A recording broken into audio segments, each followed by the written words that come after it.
Permanent hair removal at Anos. Flat 25% off. Call 970-389919. First time అంటే ఈ మాట అనొచ్చలేదో మృణాల్ మిమ్మల్ని డామినేట్ చేసింది. I'm happy with that. ఎందుకంటే నేను పెద్ద డిప్లొమాటిక్గా చెప్పట్లే. మీరు ఎప్పుడైనా చూడండి, లవ్ స్టోరీలో ఎప్పుడు హీరోయిన్ డామినేషన్ ఉండాలి సార్. అప్పుడే మీకు సినిమా బ్లాక్ బస్టర్. ఇది నేను ఏఎన్ఆర్ గారి సినిమాలో చూశాను, ఏమ్మాయి చేసే సినిమాలో చూశాను. ఇన్ఫ్యాక్ట్ నేను చేసిన సినిమాలో కూడా మీరు ఎవరు సినిమా చూస్తే మీరు అందరు రాసిన రివ్యూస్లో కూడా ఫస్ట్ రెజీనా గురించి రాస్తారు. అవును. I'm okay with that. ఎందుకంటే నేను ఎప్పుడు స్ట్రాంగ్ ఫీమేల్ క్యారెక్టర్స్ నమ్ముతాను. ముఖ్యంగా లవ్ స్టోరీలో ఒక గర్ల్ది ఈక్వల్ ఇంపార్టెంట్ వెయిట్ ఉండాలి అని నేను రిలీజ్ తర్వాత మాట్లాడలేదు. మీరు చూస్తే రిలీజ్కి 2-3 months ముందు నుంచి ఈ సినిమాకి 2 హీరోలు అండి. కరెక్ట్. నేను ఒక హీరో అయితే మృణాల్ ఒక హీరో. అవును, చెప్తూనే వచ్చాను. నేను నమ్మి చేశాను. బట్ స్టోరీ నెరేషన్ అప్పుడు కానీ మూవీ మేకింగ్ అప్పుడు కానీ మృణాల్ గారు ఎంత నమ్మారు బాగా. అందుకనే నేను మృణాల్కి వేరే 2 సినిమాలు నెరేట్ చేశాను. నేను ఆలోచిస్తాను, చెప్తాను అంది. ఇది చెప్పిన మరుక్షణం చేస్తానన్నారు. సో డెఫినెట్లీ చాలా గుచ్చుకున్న స్టోరీ తనకి.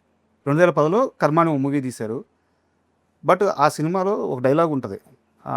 క్లైమాక్స్లో ఇంకా అతను చనిపోతూ నన్ను చంపేస్తే ఇంకా మేము చాలామంది ఉంటాము, ఎలా మారుస్తావు దీన్ని అంటే ధర్మాన్ని చెబుతాను అంటారు కదా. అవును.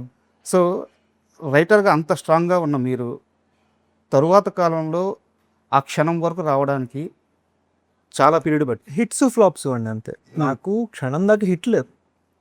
ఎస్, సింప్లీ పుట్ 2 సినిమాలు చేశాను హీరోగా. అది కాకుండా 1-2 సినిమాలు హీరో లాంటి పాత్రలు వేశాను. నిజంగా చెప్పుకోవాలంటే అలాంటి రోల్స్ చేసిన వాటిలో రన్ రాజారన్ తప్ప రన్ రాజారన్లో కూడా హీరో నేను కాదు, కానీ ఒక చిన్న హీరోయిజం ఉన్న క్యారెక్టర్. చెప్పుకోదగ్గ రోల్ అదొక్కటే. నాకు కర్మ కానీ కిస్ కానీ బాక్స్ ఆఫీస్లో వర్కౌట్ అవ్వలేదు. అండ్ సినిమాలుగా కూడా కర్మ మీరు చూస్తే కర్మతో నేను ఉద్దేశించింది చాలా గొప్ప విషయం, కానీ నేను పూర్తిగా ఒక జనాల్ని ఆకట్టుకునేటట్టు చెప్పలేకపోయాను. మీరు ఇప్పుడు ఆ సినిమా హాట్స్టార్లో ఉంది, ఇప్పుడు చూస్తే మీరు ఒక్క సీన్ అద్భుతంగా ఉంటుంది, 3 సీన్లు ఇటు అట్టుగా ఉంటాయి. తెలుస్తుంది. అంటే రాజమౌళి గారు ఒక ఇంటర్వ్యూలో చాలా గొప్ప మాట అన్నారు. బాహుబలి అయిపోగానే ఆయన అడిగారు, మీరు నెక్స్ట్ మహాభారతం ఎప్పుడు తీస్తున్నారని. అంటే దానికి ఇంకా నేను ప్రిపేర్ అవ్వాలి. అంటే అది కూడా ఒక గొప్ప మెచ్యూరిటీ. నేను దేనికి రెడీ ఉన్నానని నాకు తెలియడం కూడా ఒక చాలా గొప్ప మెచ్యూరిటీ. అది నాకు కర్మ అప్పుడు అది తెలియదు. ఈ రోజు నేను కర్మని వేరేగా హ్యాండిల్ చేస్తాను. బట్ నాకు అంటే సారీ, నేను కర్మ గురించి మాట్లాడుతున్నాను మీకు డెకాయిట్కి వచ్చి, బట్ చెప్పాలనుకొని చెప్తున్నాను. ఆ కత్తి మీద సనాతన ధర్మం అని చెప్పేసి టెక్స్ట్ ఉంటుంది. నాకు తెలిసి ఆ టైంలో సినిమా స్థాయిలో అలాంటి ఓడు వాడడం తెలుగు సినిమాల్లో అది కూడా ఒక కొత్త కుర్రాడు. Yeah definite first time. I'm very big believer అంటే అది వెరీ నాకు బీభత్సమైన బిలీఫ్.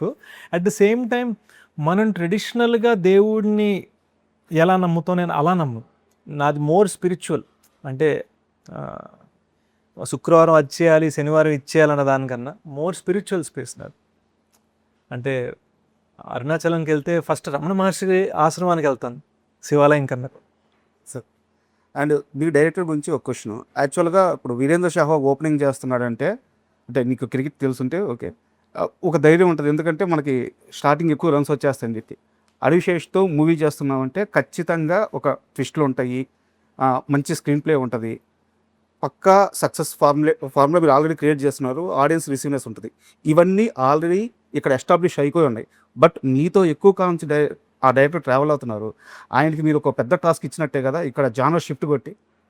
యా, ఇన్ఫ్యాక్ట్ మేము అన్ని ఫార్ములాస్ బ్రేక్ చేయాలనే ఉద్దేశంతో చేసిన సినిమా అండి. ఎందుకంటే నేను సినిమా చేస్తే ఆ థ్రిల్లర్, గన్ను పట్టుకుంటాను, ట్విస్ట్లు ఉంటాయి, ఇలా సీరియస్ ఎక్స్ప్రెషన్ ఇస్తూ నేను ఆలోచిస్తాను. డెఫినెట్లీ గూఢచారి 2 లాంటి సినిమాకి అది పరిమితం, కానీ ప్రతి సినిమా అదే చేయకూడదు.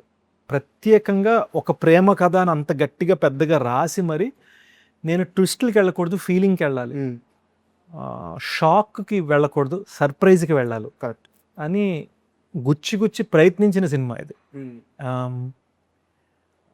లోపల చిన్న భయం చేస్తున్నప్పుడు మన దేనికైతే జనాలు మనని గుర్తించారో మనం దానికి అగెన్స్ట్గా వెళ్తున్నాం. కానీ నాకున్న ఫీలింగ్ అంటే ఇప్పుడు చేయకపోతే ఇంకొక 2-3 సినిమాలు తర్వాత ఏమవుతుందంటే ఏముందిరా ఎప్పుడు కనబట్టుకుంటాడు 15 నిమిషాలు కూడా ట్విస్ట్ అంటారు. ఇప్పుడు ట్విస్ట్ని ఎలాగైతే గొప్పగా చెప్తున్నారో ఒక 3 సినిమాల తర్వాత అలవాటైందేగా అని అంటాం. ఇది నాకు ఎప్పుడు అర్థమైందంటే గత 2 ఇయర్స్లో నాకు ప్రతి నెల 10 స్క్రిప్ట్లు ఆఫర్లు వస్తాయి నాకు. అందులో ఒక 5-6 పోలీస్ ఆఫీసర్ వస్తాయి. ఓకే, నాకు అర్థమైపోతుంది అవే చేస్తే ఒక మార్క్ పడిపోతుంది. అంటే పోలీసు ఆర్మీను దేశాన్ని కాపాడేవాడు ప్రతి దాంట్లోనే అదే అయ్యేసరికి ఇంకా మనం అవే చేస్తే మనని ఇంకా వేరే వాటిలో గుర్తించరు. అండ్ నేను కొన్ని ఇంటర్వ్యూస్లో అన్నాను 90స్లో అక్షయ్ కుమార్ గారు అన్నిట్లో Khiladi 420, mister and missus Khiladi, international Khiladi, ఈ ఖిలాడి ఆ ఖిలాడి. సడన్గా హేరా ఫేరీతో నమస్తే లేనంత ఫుల్ కామెడీ అనాలి. ఈ రోజున అక్షయ్ కుమార్ అంటే మనం కామెడీ అండ్ యాక్షన్ రెండు కలిపి అనుకుంటాం. సో నేను అది బిల్డ్ చేసుకుంటున్నాను, ఒకే బ్రాండ్లో ఉండకూడదు. అండ్ డెకాట్ మూవీ స్టార్ట్ అయిన ఒక 20 మినిట్స్ అప్పుడు ఆ బైక్ రేజ్ ఇస్తారు కదా, ఆ బైక్ రేజ్ ఇచ్చినప్పుడు ఆ కన్నెపట ఎయిట్ టక్ టక్ టక్ పడతా బైక్ స్టార్ట్ అవ్వకుండా అక్కడ టక్కని టైటిల్ కార్డు పడుతుంది. అంటే మీకు నా ఎక్స్పీరియన్స్ చెప్తాను. రక్త చరిత్ర సినిమా చూస్తున్నప్పుడు రక్తపాతం కావాలి మీకు, నేను సృష్టిస్తాను రక్తపాతం అని చెప్పి టక్కని రక్త చరిత్ర టైటిల్ అట్లా పడుద్ది. తర్వాత కాలంలో కేజీఎఫ్ ఎక్కడుంది ఆ ఎల్ డోరాడో అని చెప్పినప్పుడు ఆ ఎక్స్ప్రెషన్స్ తీసుకొని టక్కన పడుద్ది. ఆ 2 టైటిల్స్ తరువాత థియేటర్లో అంత ఎగ్జైట్ అయిన మూమెంట్ టైటిల్ కార్డుకి డెకాయిటే. థ్యాంక్ యూ అండి, థ్యాంక్ యూ. ఎవరి సెలక్షన్ ఇది ఆ పార్ట్ వరకు? పీకే అండి, ఎడిటర్ పీకే అండ్ డైరెక్టర్ షనీద్, వాళ్ళిద్దరే.